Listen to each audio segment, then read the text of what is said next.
എല്ലാവർക്കും നമസ്കാരം. ഇന്നത്തെ ശുഭചിന്ത: നാം ലോകത്തിന് നന്മ ചെയ്തിട്ടുണ്ടോ? നമുക്ക് എന്നതിന് കഴിവുണ്ടോ? അങ്ങനെയൊക്കെ ചിന്തിക്കുന്നത്, അല്ലെങ്കിൽ നമ്മൾ ഇന്ന ഇന്ന ആളുകളെയൊക്കെ സഹായിച്ചിട്ടുണ്ടെന്ന് മനസ്സിൽ കരുതുന്നത്, ഇതൊന്നും തികച്ചും ശരിയല്ല. ഇതൊരു മൂഢവിചാരമാണ്. എല്ലാ മൂഢവിചാരങ്ങളും ദുഃഖത്തെ ജനിപ്പിക്കും. നാം ഒരുത്തനെ സഹായിച്ചു എന്ന് വിചാരിക്കുകയും അതിന് അയാൾ നമ്മോട് നന്ദി കാണിക്കണമെന്ന് പ്രതീക്ഷിക്കുകയും ചെയ്യുന്നു. അയാൾ അപ്രകാരം ചെയ്യാഞ്ഞാൽ നമുക്ക് അസുഖം ഉണ്ടാവുന്നു.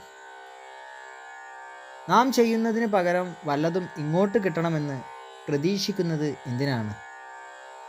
നിങ്ങൾ സഹായിക്കുന്ന മനുഷ്യരോട് കൃതജ്ഞനായിരിക്കുക. എല്ലാവർക്കും നന്മകൾ ഉണ്ടാകട്ടെ.